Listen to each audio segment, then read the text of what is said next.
ፊንቴክ ኢንቨስትመንት ግሩፕ የ1.7 ቢሊዮን ብር ክስ ቀረበበት። በአቶ ዳንኤል ዮሐንስ እና በአቶ ግርማይ ገብረ ሚካኤል የሚመራው ፊንቴክ ኢንቨስትመንት ግሩፕ ከ1.7 ቢሊዮን ብር በላይ ጉዳት ማድረሱን የፌዴራል ፖሊስ አስታውቋል። ብራችን ተበላ ያሉ ተበዳዮች ለጉዳዩ መባባስ ታማኝ ናቸው ያሏቸው የሚዲያና ታዋቂ ሰዎች ከፍተኛ ድርሻ እንደነበራቸው ገልጸዋል። ገንዘባችንም በፊንቴክ የተበላ ነው፣ ታማኝ ናቸው ባልናቸው የሚዲያና የተለያዩ ማስታወቂያ ስራዎች ላይ በሚሰሩ ለዘመናት በስራቸው በምናውቃቸው አርቲስቶችና ታዋቂ ሰዎች አማካኝነት ነው ሲሉ ተበዳዮች ተናግረዋል። አክለውም በፌስቡክ፣ በቲክቶክ፣ በቴሌግራም ገጾች ላይ በተደጋጋሚ ስለ ፊንቴክ የሚወጡ አጓጊ መረጃዎች አእምሯቸው ውስጥ መረጃው እንደ እውነት እንዲቀበለው አስገዳጅ ሁኔታን ፈጥሮባቸዋል ተብሏል። ድርጅቱ ትልልቅ ገጾችና ሚዲያዎች ያላቸው የህዝብ አመኔታን እንደ ዋስትና እየተጠቀመበት እንደነበረ ተበዳዮቹ ያነሱ ሲሆን አንዳንዶቹ ተቋማት ወይም ደግሞ የዜና ዘጋቢዎች ክፍያ በመቀበል ዜና መሰል ማስታወቂያዎችን ሲሰሩ እንደነበር፣ ሌሎች ደግሞ በቂ ማጣራት ሳያደርጉ ዘገባዎችን በማቅረባቸው ህዝቡ በስፋት እንዲዘናጋ አድርገዋል ተብሏል። እንትና የሚባለው የማውቀው ገጽ ከዘገበውማ ውሸት አይሆንም፣ መንግስት የሚያውቀው ሚዲያ ከዘገበውም ሐሰት አይሆንም የሚለው እምነታቸው ለጉዳት እንዳዳረጋቸው ይናገራሉ። በተጨማሪም ታዋቂ አርቲስቶች፣ የሚዲያ ሰዎች እና ጥቂት ግለሰቦች መኪና ሲረከቡ የሚያሳዩ ፎቶዎች በስፋት መሰራጨታቸው በማህበረሰቡ ውስጥ ትልቅ እምነት እንዲያድር ማድረጉን ተበዳዮች ያስታውሳሉ። ታዋቂ አርቲስቶች እገሌ መኪናውን ካገኘ እኔ ለምን እዘገያለሁ፣ ቶሎ ከፍዬ መኪናዬን ልውሰድ የሚል ስሜት እንደተፈጠረባቸው በቁጭት ይገልጻሉ። ትላንት ድርጅቱ እንደ ትልቅ ኢንቨስትመንት አማራጭ መኪና በ950 ሺህ ብር እያሉ ሲያስተዋውቁ የነበሩ አንዳንድ ገጾች፣ ሚዲያዎች ዛሬ የድርጅቱ መሪዎች በቁጥጥር ስር ሲውሉ ቀዳሚ ዘጋቢ በመሆን ሰበር ዜና እያሉ መዘገባቸው አንጀታችንን አቃጥሎናል፣ እንዲሁም ደግሞ አዝነናል የሚል ሀሳብ እየተሰጠበት ይገኛል። ይህ ክስተት ብዙ ተከታይ ያላቸው የማህበራዊ ትስስር ገጾችና በሚዲያ በየትኛውም ድርጅት ጋር ከመስራታቸው በፊት ማጣራት እንዳለባቸው ትልቅ ትምህርትን የሚሰጥ ነው ብለዋል። በተመሳሳይ ሀሳባቸውን ያካፈሉት ቤተሰቦች፣ የመንግስት ባለስልጣናትና የስራ ኃላፊዎች ፊንቴክ የሚያዘጋጃቸው የተለያዩ መድረኮች ላይ መገኘታቸው ዜጎች ሂደቱ ህጋዊ እንደሆነ አምነው ገንዘባቸውን እንዲከፍሉና እንዲበሉ ትልቅ ግፊት ማድረጉን ገልጸዋል። በሌላ በኩል የዚህን የፊንቴክ ጉዳይ አቶ ገዛኸኝ ተሬሳ የተባሉ ግለሰብ የግል ማህበራዊ ሚዲያ ገጻቸውን ተጠቅመው እንዲህ ያለ ርካሽ ነገር የለም፣ እያጭበረበሩ ነው በማለት ማህበረሰቡ ጥንቃቄ እንዲያደርግ መንግስትም እርምጃ እንዲወስድ ሲታገሉ መቆየታቸው ተነስቷል። የአሁኑ ውጤትም እንዲገኝ የእኚህ ግለሰብ ጥረት ትልቅ ድርሻ እንደነበረው ተገልጿል። በትላንትናውም ዕለት 1.7 ቢሊዮን ብር በላይ ጉዳት ባደረሱት የፊንቴክ ኢንቨስትመንት ድርጅት መስራችና ባለቤቶች ላይ ምርመራውን አጣርቶ አቃቢ ሕግ በመላኩ ክስ ተመስርቷል ተብሏል።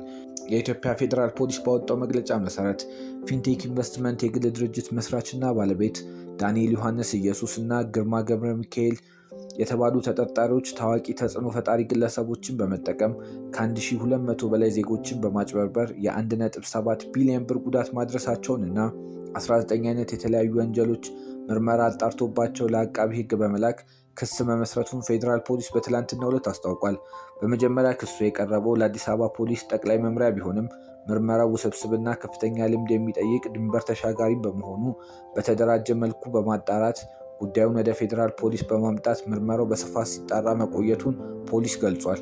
ሁለቱ ተጠርጣሪዎች ተጎጂዎችን 50% ቅድመ ክፍያ 950 ሺህ ብር ለማስከፈል እና በ90 ቀናት ውስጥ የመኪና ባለቤት እንደሚያደርጓቸው፣ ቀሪ 950 ሺህ ብር ደግሞ ያለ ወለድ በ5 ዓመት ተከፍሎ የሚያልቅ የባንክ ብድር እንደሚያመቻቹላቸው በመግለጽ ዜጎችን በማጭበርበር ክፍያው እንዲፈጸም አድርገዋል ሲል የፌዴራል ፖሊስ ገልጿል። ተጠርጣሪዎቹ ህብረተሰቡን ለማሳመን 148 መኪኖችን ከጅቡቲ በማስገባት 100 መኪኖችን ለተወሰኑ ግለሰቦች እንዲከፋፈል በማድረግ ቀሪ 48 ዘመናዊ መኪኖችን መርጠው በድብቅ መሸጣቸውን እንዲሁም ደግሞ ሀገር ውስጥ ስለመግባታቸው ምንም አይነት መስረጃ ሳይኖር 350 መኪኖች ከውጭ እንዳስገቡ በማስመሰል ሲያጭበረብሩ እንደነበረ እና ፖሊስ በምርመራው አረጋግጧል።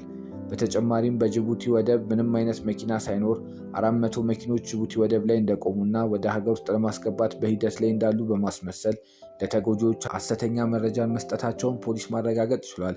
በመስቀል አደባባይ በተለያዩ ቦታዎች መኪኖችን በውሰት በማሰባሰብ ህብረተሰቡን በሚያታልል መልኩ ድርጅቱ ከውጭ ሀገር ያስገባቸው መኪኖች እንደሆኑ በማስመሰል እና የኤሌክትሪክ መኪና አምራች ከሆነው BYD ከተባለው የቻይና ካምፓኒ ጋር ምንም አይነት ውል ሳይኖራቸው ውል እንዳላቸው አድርገው በማጭበርበር ወንጀል ሲፈጽሙ መቆየታቸውን ፖሊስ በምርመራ ደርሼበታለሁ ብሏል። ተጠርጣሪዎቹ በጅቡቲ ውስጥ አልፋቲዞ በሚል ስም ድርጅት በማቋቋም BYD ከተባለ የቻይና ካምፓኒ ጋር አብሮ የሚሰራ ድርጅት ጋር በመነጋገር 10% ቅድመ ክፍያ በመክፈል የመጀመሪያዎቹ 148 መኪኖች ወደ ሀገር ውስጥ አስገብተው እንደነበርና ተጨማሪ 188 መኪኖችን በተመሳሳይ በ10% ክፍያ ለድርጅቱ በመክፈል መኪኖቹን ተረክበው ወደ ሀገር ውስጥ ሳያስገቡ ጅቡቲ ላይ እንዲሸጡ ማድረጋቸውና በአጠቃላይ 336 መኪኖች 10% ጅቡቲ ለሚገኘው የቻይና ድርጅት በመክፈል ቀሪውን 90% ክፍያ አለመፈጸማቸውን ፌዴራል ፖሊስ ባደረገው ምርመራ ደርሶበታል። 1200 በላይ ተጎጂዎችን በማጭበርበር መዝገባቸው 95,000 ብር ቅድመ ክፍያ፣ 285,000 ብር ደግሞ የመንግስት ታክስ እንዲሁም 130,000 ብር ለኤሌክትሪክ መኪና ቻርጀር ለማሰራት ለባለሙያ በሚል ከእያንዳንዳቸው 1,365,000 ብር መቀበላቸውን ፖሊስ አረጋግጧል።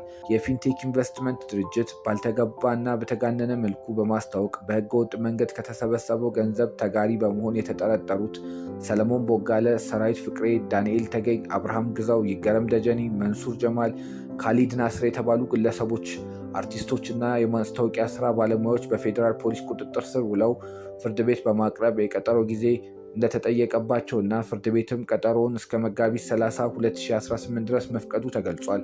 የፌዴራል ፖሊስ በማጭበርበርና በህገወጥ መንገድ የተገኘን ገንዘብ ህጋዊ አስመስሎ ማቅረብ፣ መኒ ላውንደሪ እና ድንበር ተሻጋሪ ወንጀሎችን ጨምሮ በ19 የወንጀል ጉዳዮች የተጠረጠሩ የፊንቴክ ኢንቨስትመንት ድርጅት መስራቾች፣ ባለቤቶች እንዲሁም በህብረተሰቡ ዘንድ ያላቸውን እውቅናና ተቀባይነት በመጠቀም ሆን ብለው የተጋነነ ማስታወቂያ በመንገር እና በተለያዩ በማህበራዊ ሚዲያ የሐሰተኛ መረጃ ለህብረተሰቡ በማሰራጨት ዜጎች እንዲጭበረበሩ በማድረግ በህገወጥ መንገድ ከተገኘ ገንዘብ እያንዳንዳቸው አሁን ባለው የገበያ ዋጋ 8 ቢሊዮን ብር የሚያወጣ መኪና ስጦታ በመቀበል በህገወጥ መንገድ የተገኘን ገንዘብ ህጋዊ አስመስሎ በማቅረብ እና በዜጎች ላይ ከ1.7 ቢሊዮን ብር በላይ ጉዳት በማድረስ የተጠረጠሩ አርቲስቶችና የማስታወቂያ ባለሙያዎች ላይ የጀመረውን ምርመራ አጠናክሮ እንደሚቀጥል አስታውቋል። ይህ ውስብስብ ወንጀል ጉዳይ በተሳካ ሁኔታ ተጣርቶ ክስ እንዲመሰረት ከፖሊስ ጋር በትብብርነት ለሰራው የፍትህ ሚኒስቴር እና በጉዳዩ ላይ መረጃ ሲሰጥ ለነበረው ህብረተሰብ የፌዴራል ፖሊስ እና የተለያዩ አካላት ምስጋናቸውን እንዳቀረቡ መረጃዎች ያሳያሉ።